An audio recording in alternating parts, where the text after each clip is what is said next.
Alors, si vous voulez qu'on attaque la question allemande, elle est pour nous très intéressante parce que beaucoup de gens traduisent mal les choses et prétendent que la Cour européenne aurait interdit l'école à la maison, ce qui est absolument inexact.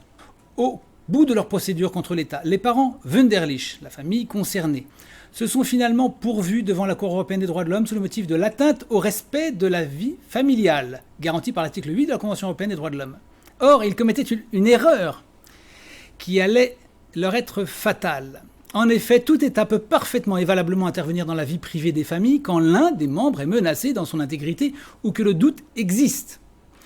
On entend dire qu'un enfant est battu dans sa maison, la police peut parfaitement rentrer pour intervenir en sa faveur. C'est ce que nous disions alors et c'est exactement ce qu'a dit la Cour juste après nous. La Cour européenne des droits de l'homme a bien admis l'atteinte au respect de la vie familiale des Wunderlich, mais a jugé à l'unanimité qu'il n'y avait pas eu pour autant violation de l'article 8 de la Convention européenne des droits de l'homme. À l'unanimité, ce qui veut dire limpidité du texte. Elle a en effet d'abord rappelé que l'Allemagne, et a fortiori tout État, a le droit d'interdire ponctuellement l'instruction en famille pour protéger l'intérêt de l'enfant. C'est une évidence, à supposer que l'instruction en famille soit faite d'une manière telle que les droits de l'enfant soient en fait bafoués, par exemple.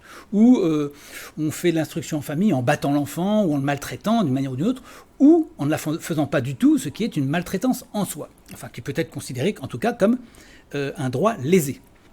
Donc, l'avocat des Wunderlich disait « Vous n'avez pas le droit d'entrer dans notre vie privée ». Et l'État et la Cour ont répondu « Mais bien sûr que si, on peut ». Et ils l'ont dit à l'unanimité, on peut parfaitement intervenir dans la vie privée de l'individu. En fait, l'État a ce droit lorsque l'instruction ne semble pas effective. En l'espèce, l'État allemand a décidé qu'elle ne l'était pas, ce qui était inexact. Les Wunderlich enseignaient bien leurs enfants et cela a été dûment constaté après l'affaire.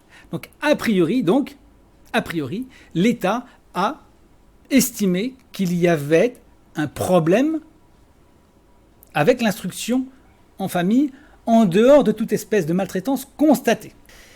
Donc comprenez bien, l'État allemand a dit « Ces gens font l'école à la maison, j'interviens au profit de l'enfant parce qu'il y a quelque chose qui ressemble à de la maltraitance », alors que la Cour dit « La police pourrait intervenir au cas où il y aurait de la maltraitance ». Vous voyez bien les choses. La Cour n'a pas dit la police a eu raison d'agir, elle a dit monsieur et madame, quand vous dites que la police ne peut pas intervenir dans le domaine privé, vous vous trompez, elle peut. Reste à savoir si elle a bien fait. C'est une autre question qui n'est pas posée ici devant la Cour. La question n'a pas été posée à la Cour. On n'a pas demandé à la Cour a-t-on le droit de faire l'école à la maison en Allemagne. De même, lorsque cette famille conteste la possibilité qu'a l'État à intervenir dans sa vie privée tandis qu'elle fait l'école à la maison, en disant qu'elle n'a pas le droit de la faire, elle fait, à mon avis, à notre avis, une erreur, puisque la Cour ne peut que répondre si on peut intervenir dans le cadre privé lors de la pratique de l'école à la maison, s'il y a maltraitance, ce qui est tout à fait compréhensible. Ce droit qu'a l'État à intervenir en cas de doute fondé, il existe partout, y compris en France. Dès lors que le droit à l'instruction de l'enfant est bafoué par la famille, l'État peut agir. D'accord ? Ce n'est donc pas le problème de la vie privée qui est en cause, mais le problème de l'instruction, considérée par l'autorité publique locale, allemande, comme constituant en soi une maltraitance qu'il fallait évoquer. Erreur d'avocat, donc, ne connaissant pas assez la question.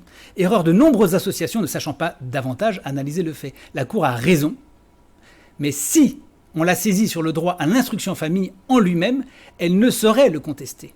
Vous voyez donc bien que, dans le cas de l'Allemagne, on dit toujours l'école à la maison est interdite en Allemagne. C'est faux. Et ça ne peut pas être, puisque l'Allemagne elle-même adhère à un certain nombre de dispositions. Elle autorise l'État à intervenir dans le cadre de la vie privée. Voilà tout ce que la Cour a dit. Elle n'a rien dit de plus. Elle n'a jamais dit qu'elle interdisait l'école à la maison. En aucun cas.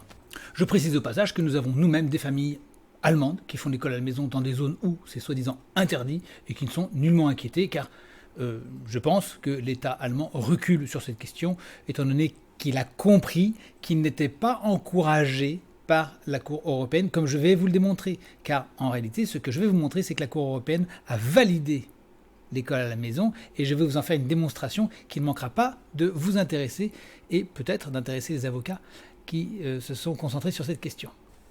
Alors pour illustrer ça, on va regarder ce que dit un blog affaire Wunderlich contre l'Allemagne, l'État européen, contre la famille. Bon, carrément. Alors, la Cour européenne des droits de l'homme a rendu aujourd'hui une précision extrêmement grave et lourde de conséquences pour les familles, puisqu'elle reconnaît aux États la faculté de bafouer l'autorité parentale et le droit des parents d'élever leurs enfants selon leurs convictions. Eh bien, c'est faux. Et on va le voir ensemble. En l'espèce, les requérantes sont un couple d'Allemands, les époux Dirk et Petra Wunderlich, parents de 4 enfants dont ils souhaitaient assurer l'instruction à domicile, une pratique interdite en Allemagne. Non. Non, en fait, c'est pas interdit. Enfin, c'est interdit par l'autorité locale, mais ce n'est pas interdit dans les textes fondamentaux. Et donc, vous verrez qu'on va gagner en Allemagne sur ce sujet. En 2005, ils refusèrent de scolariser leur fille aînée, alors l'âge de 6 ans. Des amendes administratives leur furent infligées, et oui, à tort. Et des procédures pénales furent engagées à leur encontre pour manquement aux règles sur la scolarité obligatoire. En effet, ils payaient des amendes, mais ne scolarisèrent toujours pas leur fille. Après un séjour à l'étranger de 2008 à 2011, ils sont revenus. Les parents refusèrent encore de scolariser leurs enfants à bon droit. Donc eux, ils savaient qu'ils avaient le droit. Eux, ils le savaient très très bien. Soutenus dans leur démarche par le sinistre Jugendamt, Office de la jeunesse, les autorités, on ne sait pas pourquoi sinistre, peut-être, les autorités scolaires en informèrent, peut-être que c'est comme nos MDPH et autres organisations douteuses, les autorités scolaires en informèrent le tribunal des affaires familiales de Darmstadt l'année suivante au motif que ce refus délibéré et obstiné était selon elle, contraire à l'intérêt supérieur des enfants. Et vous voyez bien, ici, les autorités locales, un peu comme l'éducation nationale, estime qu'il y a une maltraitance finalement du fait qu'on pratique l'école à la maison. C'est clair, hein, d'accord ? Soupçonné de grandir dans un parallel world, le jugement a été rendu en anglais. Le tribunal priva alors les parents du droit de décider du lieu de leur résidence et de la scolarité de leur enfant et confia ceci au Jugendamt. La cour d'appel rejeta l'appel des parents en avril 2013 au motif que l'intérêt supérieur des enfants était menacé par l'instruction parentale qui ne pouvait compenser l'instruction scolaire. Alors là, vous avez une cour d'appel qui est nulle et qui répète ce que dit l'autorité scolaire. Les enfants refusèrent à plusieurs reprises d'accompagner le tuteur qui devait les emmener à l'école. Après plusieurs mois d'injonctions et de procédures, la police allemande vint les enlever manu militari, donc ils étaient largement prévenus. À mon avis, ils n'auraient pas dû être là, mais enfin bon, ils se sont fait prendre et ils ont été placés dans un foyer d'accueil jusqu'à ce que les parents acceptent leur scolarisation 3 semaines plus tard. Mais les parents retirèrent une nouvelle fois leurs enfants de l'école en juin 2014. Bon, ça c'est un truc très intéressant sur le plan juridique, parce qu'ils disent « Ok, j'obtempère, vous remettez l'enfant à l'école », mais très souvent les jugements n'indiquent pas la durée. Donc vous les mettez un jour et puis vous retirez et vous pouvez vous en tirer si vous avez un bon avocat. 2 mois plus tard, dans le cadre d'une procédure parallèle, la Cour d'appel de Francfort am Main restitua aux parents le droit de décider du lieu de résidence de leurs enfants. L'évaluation des acquis scolaires avait montré que le niveau d'instruction des enfants n'était pas inquiétant, et le Jugendamt avait fini par admettre qu'il n'y avait aucun risque que le père porte atteinte à l'intégrité physique des enfants. Autrement dit, on reconnaît que l'instruction ne provoquait pas de maltraitance. D'accord ? En l'espèce, je parle pas en général, en l'espèce. On vous dit, dans ce cas-là, nous n'avons pas eu de problème avec cette famille, et donc on remet les choses comme elles étaient, c'est-à-dire dans le droit de faire l'école à la maison. Vous avez ici une cour qui reconnaît que l'état normal des choses, c'est de permettre à cette famille, puisqu'il n'y a pas de maltraitance, est de faire l'école à la maison. La Cour d'appel souligna toutefois que cette décision ne peut pas être comprise comme l'autorisation d'instruire les enfants à domicile. Elle s'est réservée cette possibilité, ce qui était une contradiction. Donc elle dit, bon, vous pouvez récupérer vos enfants parce que vous ne les battez pas, mais vous ne ferez pas l'école à la maison.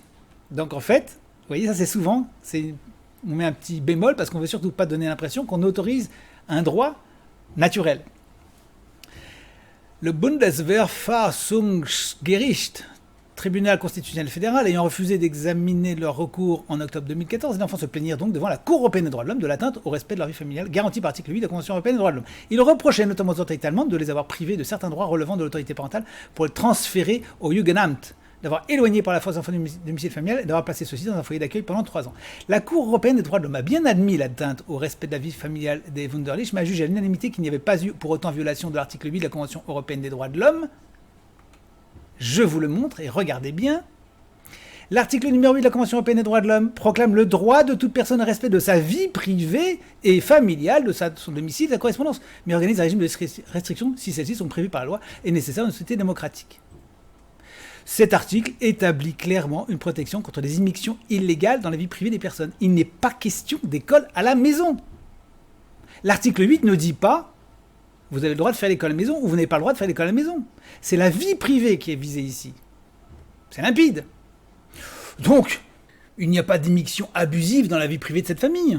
On est intervenu parce qu'on a considéré qu'il y avait une maltraitance. À tort, sans doute. Bon, d'accord, mais ça c'est autre chose. Moi je vous dis que la police pouvait nous n'allons pas empêcher la police ou l'État allemand d'entrer dans une maison en cas de soupçon de maltraitance avec des Wunderlich qui, eux, justement, n'ont pas commis d'erreur. C'est pas parce qu'ils n'ont pas commis d'erreur qu'on va dire, dans ce cas, aucune famille ne commettra jamais d'erreur. Vous voyez ce que je veux dire? Donc ils n'ont pas voulu étendre le cas Wunderlich à tous les cas. Ils ont maintenu la possibilité pour l'État d'intervenir dans la vie privée des gens au cas où un enfant serait menacé. Car cette interdiction... Alors, ils disent, elle a en effet d'abord appelé que l'Allemagne, a fortiori tout État, a le droit d'interdire l'instruction en famille pour protéger l'intérêt de l'enfant. A le droit d'interdire l'instruction en famille pour protéger l'intérêt de l'enfant. Et si je le répète, c'est pas pour rien. C'est dans un cas ponctuel où l'enfant serait en danger, et non pas de manière générale, pour protéger. Et non pas afin de protéger l'intérêt de tous les enfants. Ça n'a rien à voir. Il dit, si, on a le droit d'interdire l'instruction en famille si celle-ci est mal faite. Vous comprenez très bien, l'instruction en famille, l'enfant, en fait, il est tout le temps attaché à un radiateur, et le père lui fait plus ou moins des cours en lui lisant des feuilles de papier, et en fait, c'est nul, et puis en plus, cet enfant est maltraité. Je suis désolé, mais là, l'État peut parfaitement l'interdire, et la Cour l'a parfaitement rappelé. Ok ? Car cette interdiction est conforme non seulement à l'article 8 de la Convention européenne des droits de l'homme, mais aussi à l'article 2 du protocole additionnel de la Convention, pourtant ainsi rédigé. Il est dit, nul ne peut se voir refuser le droit à l'instruction, pas de problème. L'État, dans l'exercice des fonctions qu'il assumera dans le domaine de l'éducation et de l'enseignement, respectera le droit des parents d'assurer cette éducation et cet enseignement conformément à leurs convictions religieuses et philosophiques. Oui, mais si les parents ne respectent pas les droits de l'enfant, on peut intervenir. Ce n'est pas incompatible. La Cour a parfaitement vu que ce n'était pas incompatible. La Cour européenne des droits de l'homme a ensuite estimé que the enforcement of compulsory school attendance to prevent social isolation of the applicant's children and ensure their integration into society was a relevant reason for justifying the partial withdrawal of parental authority. Donc, en gros, alors vous voulez que je vous le traduise intégralement? Allez, je vais vous le traduire intégralement. Je ne vais pas le faire oralement parce que... D'accord? Donc, on fait ici, hop. La mise en vigueur de la scolarité obligatoire pour éviter l'isolement social des enfants des requérants et assurer leur intégration dans la société était une raison pertinente pour justifier le retrait partiel de l'autorité parentale. Donc là, la Cour européenne essaie de justifier la position de l'autorité allemande pour éviter de se retrouver en conflit avec l'État allemand en disant l'un des aspects de la maltraitance pouvait être que l'enfant était isolé ou les enfants étaient isolés. Les enfants des requérants. Donc on est allé dire que ces gens-là avaient isolé leurs enfants. On n'a pas dit tous les enfants des gens qui font l'école à la maison, par définition, seraient isolés. C'est l'isolement social des enfants des requérants. Là encore, tous les juristes un peu compétents vous diront « mais c'est limpide ». La Cour a parlé du cas qui nous occupe et non pas du cas généraliste. Elle n'a toujours pas condamné l'école à la maison. Que the authorities reasonably assumed that the children were isolated, had no contact with anyone outside of the family, and that a risk to their physical integrity existed. Donc, pareil, la Cour dit que ces gens-là, ces enfants-là étaient isolés, même si c'était faux, si vous voulez, mais elle a défendu sa position comme ça, ils n'avaient de contact avec personne en dehors de la famille, et qu'il y avait un risque pour leur intégrité physique. D'accord ? Là, on précise bien, elle nous envoie un signal, la Cour européenne, elle nous dit « je parle bien de ces gens-là, attention, je parle de ces enfants-là ». Donc moi, c'est ce que la police nous a dit, on n'est pas allé vérifier, mais la police nous a dit que ces enfants étaient très exposés, etc. Et vous voyez bien d'ailleurs que, c'est encore plus parlant, puisque la police pour se défendre et l'État allemand pour se défendre, ils ont argué de ces arguments-là, ils ont utilisé ces arguments-là, et non pas « ces gens font l'école à la maison, donc il faut les interdire ». C'est cet argument-là, on a dit que ces enfants étaient désociabilisés.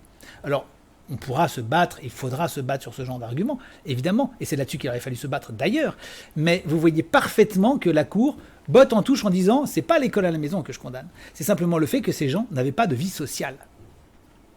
Et que « the actual removal of the children did not last any longer than necessary in the children's best interest ». Donc, vous voulez la traduction ? Copier, coller. Le retrait effectif des enfants n'a pas duré plus longtemps que nécessaire dans l'intérêt supérieur des enfants. Bon, d'accord. Donc, on ne condamne pas l'État allemand parce que ça a duré 15 jours ou je ne sais plus combien de temps, mais enfin, ils n'ont pas été ils n'ont pas été retirés à la famille trop longtemps. Et là, on a conclu que there were relevant and sufficient reasons for the withdrawal of some parts of the parents' authority and the temporary removal of the children from their family home. Donc on est en train de dire que c'est une mauvaise famille, c'est des mauvais parents en fait. Bon, donc là, peut-être que les Wunderlich pourraient se défendre, certainement qu'ils le feront d'ailleurs, parce que je suppose qu'ils ne sont pas de mauvais parents, mais on les a accusés de ça pour éviter d'avoir à parler de l'école à la maison. Vous voyez ? Où voyez-vous qu'il y ait dans les propos de la Cour européenne de justice la moindre mention de l'école à la maison? Il n'y a rien du tout. Par conséquent, les gens qui disent que l'école à la maison a été interdite en Allemagne par la Cour européenne sont de mauvaise foi ou ne connaissent pas la question, ne connaissent pas le discours juridique. Ils ont fait une assimilation. C'est exactement comme si vous disiez... On aurait le cas, par exemple, de policiers qui arrêteraient quelqu'un dans une voiture qui serait, par exemple, une voiture de luxe américaine, une Cadillac, par exemple, d'accord ? Donc, les flics français détesteraient la Cadillac, d'accord ? Donc, ils arrêtent le gars et ils lui disent « Monsieur, vous avez une Cadillac, je vais vous mettre une super amende, d'accord ?» Donc, le gars, il paye 4 500 €, puis il porte plainte contre l'État et il dit que c'est injuste, j'ai le droit quand même de conduire une Cadillac. Et à ce moment-là, ça irait jusqu'à la Cour européenne de justice. Et la Cour européenne de justice, les flics, enfin l'État, représentant la police française, dirait ce monsieur avait une conduite dangereuse, il était alcoolique, et en plus il bat sa femme, et il connaît mal son code de la route. La Cadillac a disparu. Vous voyez ? C'est exactement ce qui s'est passé. Donc la Cour dit, en effet, ce monsieur était dangereux au volant, il fumait trop, peut-être que c'est complètement faux, mais c'est pas la question, c'est pas le problème. Il fumait trop, il avait du hashish dans les poches, blabla, donc c'est totalement scandaleux. Et là, tous les défenseurs de l'automobile de tradition ou de luxe diraient, c'est un scandale, la Cour européenne s'est prononcée contre l'école à la maison, mais c'est de mauvaise foi. Qu'est-ce que j'ai dit ? Contre l'école à la maison, contre l'automobile, contre la Cadillac, c'est de mauvaise foi. Jamais la Cour ne s'est prononcée dans le cas qui nous intéresse avec les Wunderlich contre l'école à la maison. Jamais, jamais, jamais. Et ça, je le répète, les gens qui prétendent ça, c'est de la mauvaise foi. Et c'est en même temps un signe, je vous transmets un signe de confiance et d'espoir, puisque vous voyez bien que si l'école à la maison n'est pas attaquée par la Cour européenne de justice, ça veut dire que nous allons réussir à la faire reconnaître par la Cour européenne de justice. Au contraire, il faut retourner devant la même Cour, la Cour européenne des droits de l'homme. Il faut retourner devant la Cour européenne des droits de l'homme et lui dire « Vous avez dit telle chose concernant les Wunderlich, mais dans le fond, que dites-vous de l'instruction en famille ?» Et là, vous verrez, je vous le garantis, elle refusera, soit elle refuse, dans le pire des cas, elle refuse de se prononcer en disant « Ce n'est pas de notre compétence, on botte en touche, c'est les États qui décident. » Auquel cas, il faudra pousser le bouchon plus loin en disant « Mais attendez, là, on vous soumet un cas extrêmement grave et la condamnation se fait sur le cas de l'instruction en famille et nous vous demandons de vous prononcer sur ce cas. Il faut l'acculer, si vous voulez, à se prononcer. » Soit elle reconnaîtra parfaitement l'école à la maison en disant là-dessus, non, les États n'ont pas le droit d'interdire aux gens de faire l'école à la maison. Pour moi, c'est limpide. Bien. Cette décision constitue une attaque en règle de l'institution familiale pour au moins 3 raisons. Oui. Une atteinte au droit des parents d'éduquer leurs enfants. Certainement. Une atteinte au droit des parents d'éduquer leurs enfants. Eh bien, oui, si l'on introduit une notion subjective telle que les enfants ne sont pas socialisés, effectivement, puisque ça veut tout et rien dire. Ça veut dire quoi ? Je ne suis pas socialisé. Je ne suis pas socialisé parce que je ne vais pas plus de 2 fois au cinéma par mois. Quel est le seuil ? C'est flou. Vous voyez, donc là, on entre effectivement dans des choses qui ressemblent à du totalitarisme. On va définir en fait ce que c'est que votre socialisation. Par exemple, alors on essaie une fois de plus à garantir le droit et le devoir naturel des gens d'éduquer leurs enfants, sujet au cœur de la requête des Wunderlich. C'est intéressant qu'on dise ça, parce que la Cour européenne n'a pas été saisie sur cette question.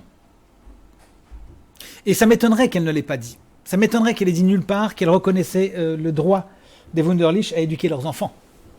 Ce serait bien surprenant qu'elle ne l'ait pas du tout dit. Et de toute façon, la question n'était pas là. Ceux-ci n'étaient en effet accusés d'avoir aucun manquement à leur devoir d'éduquer, nourrir et soigner leurs enfants, ni du moindre sévice à leur égard, sauf d'avoir refusé de les scolariser dans une école d'État afin de leur prodiguer une... Eh non, monsieur, je ne suis pas d'accord. Il leur était refusé d'avoir désocialisé l'enfant.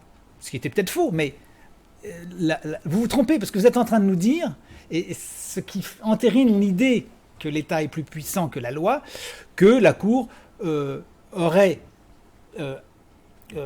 mis un coup d'arrêt, effectivement, au droit de l'instruction en famille, ce qui n'est pas le cas. Vous verrez à l'avenir, quand on va saisir la Cour européenne, vous verrez, on en reparlera de cette affaire et elle dira « Mais moi, j'ai jamais interdit l'école à la maison ». Elle va vous le dire et vous l'écrire. Toute la procédure intentée par l'État allemand a son origine dans cette prohibition absolue de l'instruction en famille qui a abouti au placement temporaire des enfants dans le foyer. C'est vrai, mais au seul niveau des autorités locales, pas au niveau de la Cour. C'est mon exemple des policiers de tout à l'heure. Les flics, oui, ils vous condamnent, c'est pas bien, vous n'avez pas le droit de rouler dans une Cadillac, ils vous cassent les pieds à chaque fois, ils vous collent une amende, mais la Cour européenne des droits de l'homme n'a jamais dit que vous n'avez pas le droit de rouler en Cadillac. Voilà. En fait, ne le disons pas, elle condamne implicitement sur ce sujet les autorités locales. En fait, la Cour européenne, par le silence qu'elle fait sur la question de l'école à la maison, condamne en fait l'Allemagne. Elle condamne, et si on retourne sur ce sujet, je le répète, eh bien l'école à la maison gagnera. L'État allemand a détourné la question en ne disant plus je les ai arrêtés parce qu'ils font l'école à la maison, mais parce que les enfants étaient maltraités, ce qui n'est pas la même chose. Alors certes, ils assimilent, mais la Cour, elle n'a pas fait d'assimilation. Elle a un peu mélangé les affaires, mais elle n'a pas clairement dit, en effet, ces gens font l'école à la maison, donc il y avait lieu de retirer les enfants. Elle ne le dit nulle part. La Cour européenne des droits de l'homme reconnaît donc aux États le droit de retirer les enfants à leurs parents pour les mettre de force dans une école d'État. Ben bien sûr, mais c'est ce que je dis, mais évidemment. Imaginez le cas de l'enfant battu attaché au radiateur. Évidemment que ça existe. Ça existe dans toute l'Europe. Le choix du mode d'instruction des enfants incombe d'abord et avant tout à leurs parents, lesquels sont de façon générale les mieux à même de apprécier l'intérêt de leurs enfants. Oui, les États n'ont pas espionné chaque famille pour veiller sur les enfants à la place des parents. En effet, mais la Cour n'a pas dit ça. Cette atteinte au droit fondamental et naturel des parents d'éduquer leurs enfants sur justifiée par la crainte étatique de voir émerger des parallel societies. Oui, en effet, mais qui dit ça ?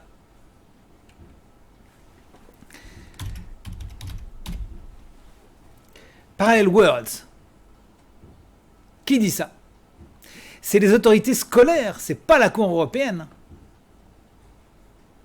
Et attention, vous voyez comment on peut se tromper. Voilà, on a été là. L'argumentation laisse perplexe alors que la Cour européenne des droits de l'homme ne cesse de promouvoir le droit à la diversité en faveur d'une minorité et que la famille monarchiste n'appartenait à aucun réseau subversif n'a été soupçonné de contester les valeurs et de vouloir attenter à la forme républicaine des Allemands. Oui, mais c'est un peu de mauvaise foi de dire ça parce que la Cour européenne n'a pas contester le droit de cette famille à faire l'école à la maison sur le fond. L'État a le droit de briser une famille. Et la Cour européenne des droits de l'homme a justifié l'injuste placement des enfants métallés en foyer par l'État allemand sur la base fragile de simples soupçons. C'est possible. C'est possible. Mais la Cour n'est pas là pour faire une enquête. Attention.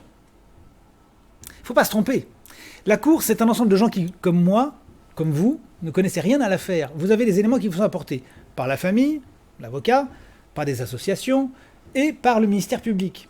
Et le ministère public dit moi je pense que ces enfants sont maltraités. Quels sont les éléments ? Bah oui, on pense qu'ils sont désocialisés, blablabla.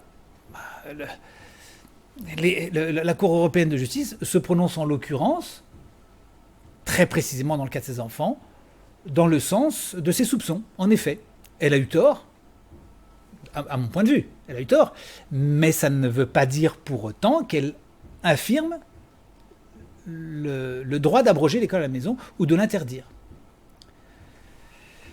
Au demeurant infondé, alors que les parents avaient démontré que leurs enfants étaient aimés, bien élevés, correctement instruits, que leur intérêt n'était pas en danger, l'État allemand a soustrait les enfants à leur famille uniquement pour contraindre les parents à accepter leur scolarisation. Absolument, sur ce point, la Cour européenne des droits de l'homme constate. Alors, sur ce point, on va voir, constate simplement que the authorities reasonably. Alors, on va vous le faire en anglais directement, comme ça on va gagner du temps. Vous allez voir, je suis convaincu qu'on ne trouve rien contre l'école. Les autorités ont raisonnement à supposer que les enfants étaient isolés, ça on l'a vu.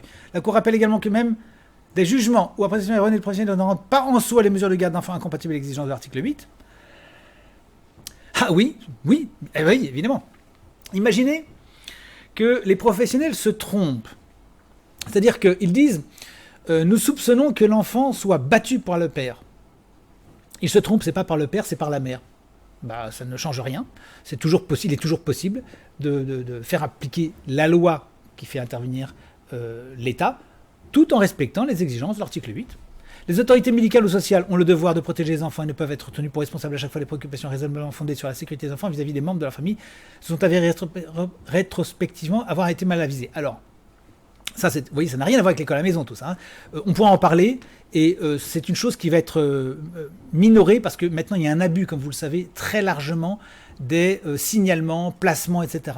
Donc, en fait, les autorités médicales ont le devoir de protéger les enfants et ne peuvent être tenues pour responsables, vont commencer à être tenues pour responsables d'abus, de signalements, de placements, etc. Donc ça date un petit peu, si vous voulez, maintenant, on n'est plus sur cette pente-là de la montagne juridique. Là. On est en train de redescendre avec un peu moins d'intervention. Donc il y a eu la grosse montée avec les affaires du trou, etc. On a voulu faire beaucoup de battages et d'intervenir et enlever les enfants, etc. Et maintenant, comme les États sont très longs à réagir, qu'on est encore dans cette dynamique, on continue à avoir de plus en plus d'enfants kidnappés par les États. Mais les gens qui y pensent et qui réfléchissent sont en train de dire attendez, on se calme un peu maintenant parce que là, il y en a vraiment trop, on arrive à des chiffres absolument aberrants et à des interdictions absolument scandaleuses. Donc espérons en tout cas que les gens qui réfléchissent sagement à cette question sauront faire entendre raison aux grosses machineries que sont les États. La Cour européenne des droits de l'homme avait auparavant précisé le fait qu'un enfant puisse être placé dans un environnement plus favorable à son éducation ne justifiera pas à lui seul une mesure de retrait obligatoire à l'égard des parents biologiques. Il doit exister d'autres circonstances indiquant la nécessité d'une ingérence dans le droit des parents. Eh ben voilà. Donc ça va tout à fait dans notre sens et non pas contre nous. En ne précisant pas quelle est cette nécessité qu'elle place elle-même entre guillemets. Eh oui, bien sûr, parce que elle ne peut pas définir tout sur le coup. La Cour européenne ne fait pas la loi, ne dit pas... Enfin, elle dit la loi, elle rappelle la loi, elle essaie de le faire, mais elle ne peut pas la faire, cette loi. Elle ne peut pas composer.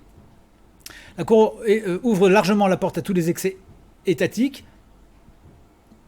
Un juge trouvera toujours les circonstances pointing to the necessity utiles pour retirer un enfant à l'affection de ses parents. Eh oui, hélas. En effet. Mais c'est sans lien avec l'école à la maison. Cette argumentation est d'autant plus inquiétante que le système éducatif d'État, tant en Allemagne qu'en France, a un rôle idéologique avéré, bien sûr. Conception individualiste du droit. Les tribunaux allemands reprochaient aux parents that their children had established a strong attachment to them, to the exclusion of others. Au point que, alors vous avez compris qu'on reprochait que les enfants avaient un fort attachement à leurs parents, à l'exclusion des autres. Je ne vois pas en quoi ça peut être un problème et comment ça pourrait être un délit. Donc c'est une honte qu'on puisse reprocher ça à des parents. C'est une honte absolue, mais on a pareil en France. On a la même chose. C'est absolument scandaleux parce que les services sociaux se chargent de dire à qui l'enfant doit adresser son affection. C'est du délire. Bon, mais encore une fois, c'est sans lien avec l'école à la maison. Au point que symbiotic family system had emerged. Au point qu'une famille symbiotique, un système de famille symbiotique est apparu. Et de quoi je me mêle? Et cette situation hautement dramatique leur a paru justifier le placement des enfants. La symbiose n'étant pas un terme juridique mais scientifique, avec une connotation positive puisqu'il désigne l'association réciproquement profitable de plusieurs êtres vivants, l'argument pouvait paraître pour le moins surprenant, mais la Cour européenne des droits de l'homme n'a pas pour autant contesté cette intrusion de juridiction allemande dans les relations d'une famille unie, bien au contraire. Mais bien sûr parce qu'elle n'a pas été saisie sur la question centrale. Elle ne pouvait pas dire autrement que à peu près que ce qu'elle a dit, à peu de choses près. Elle a dit en gros, écoutez, dans la mesure où l'État dit qu'il y a une maltraitance, qu'il ne m'appartient pas de définir, mais si l'État, avec ses spécialistes, dit qu'il y a une symbiose, il y a ceci, il y a cela, l'enfant est asocialisé, moi je ne peux pas vous dire autrement que si c'est un délit pour l'État, eh bien, pour votre État, vous, Allemand, moi qui suis européen, si vous, dans votre État, vous considérez que c'est pas bien, ben, je ne peux pas vous empêcher de considérer que c'est pas bien.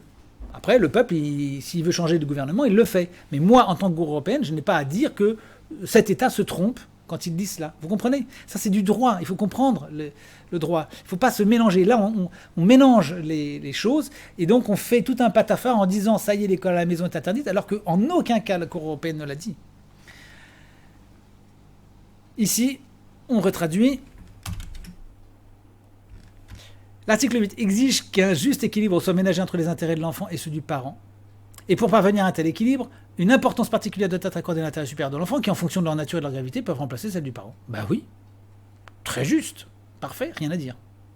Il consacre le droit de l'enfant. Alors, il ne faut pas non plus que ça aille à l'excès, à la manière qu'on a, nous, en France, depuis un certain temps, c'est-à-dire de faire un enfant qui pourrait être un citoyen à considérer en opposition avec ses parents. C'est-à-dire qu'on prépare en fait les enfants qui pourraient faire des procès à leurs parents. Vous voyez, c'est un peu vicieux. Il ne faut pas aller trop loin non plus dans ce domaine-là parce que les intérêts de l'enfant exclus de la famille, c'est un petit peu à risque aussi. Hein. Donc l'enfant ne peut pas complètement disparaître dans sa famille, mais ne peut pas être non plus le seul et unique référent du bien général. Cette conception individualiste qui oppose les droits et intérêts des enfants et des parents empêche la Cour européenne de considérer que le bien commun de la famille est éminemment supérieur à celui de ses membres. Oh, ça c'est une conception très particulière. Vous dites que le bien commun de la famille est supérieur à celui de chacun de ses membres, à celui de ses membres. C'est pas évident. Parce qu'il peut y avoir un individu dans la famille qui est juste, qui est doux, qui est la victime de tous les autres. Son intérêt passera avant celui du reste de sa famille. Donc c'est spécieux de dire ça. On ne peut pas en faire une règle. Peut-être que l'individu doit être protégé. Sinon, si vous dites ça, dans ce cas-là, en France, vous avez une masse de gens qui sont pour le port du masque, pour la vaccination, puis vous avez une minorité qui est contre. Bon, est-ce que ces gens-là, leurs intérêts sont inférieurs à celui de l'ensemble ? Ben non, parce que leurs intérêts bien compris seront aussi ferments des intérêts des autres quand ils auront compris les tenants et les aboutissants du problème. Donc on ne peut pas dire ça. Enfin, nos camarades du European Center for Law and Justice et de l'Ordo Iuris étaient intervenus dans cette affaire pour défendre le droit des époux venant d'élever leurs enfants sur leurs convictions. Oui, mais là, encore une fois, on n'est pas dans le cas de l'école à la maison. Dans ses observations écrites, le European Center for Law and Justice a en substance rappelé le principe de droit naturel sur lequel la famille prime l'État. Oui, en particulier dans le domaine de l'éducation et de l'enseignement. Oui, les parents ont le devoir et le droit d'éduquer leurs enfants et ils doivent avoir le choix de moyens que les juges les plus appropriés à cette fin, bien sûr. L'État ne peut interférer dans l'exercice de ce droit que si est constatée une carence grave dans l'éducation fournie dans le C'est exactement ce que dit la Cour. Il ne doit pas interdire a priori quelque forme d'instruction, en famille par exemple, de retirer des enfants. Exactement. On est parfaitement d'accord. On est parfaitement d'accord avec ces gens-là. Voilà. Et la Cour européenne de droits de l'homme ne contestera pas ceci. Voilà pour ce cas allemand, et vous voyez donc très bien que l'école à la maison n'est pas condamnée par la Cour européenne de justice, et donc de ce fait implicitement, tout ce qui n'est pas défini par la loi est autorisé. La Cour européenne n'ayant pas condamné, elle autorise. Et c'est sur ce point que la France de M. Macron sera condamnée, en tout cas sera au moins contrée par les instances.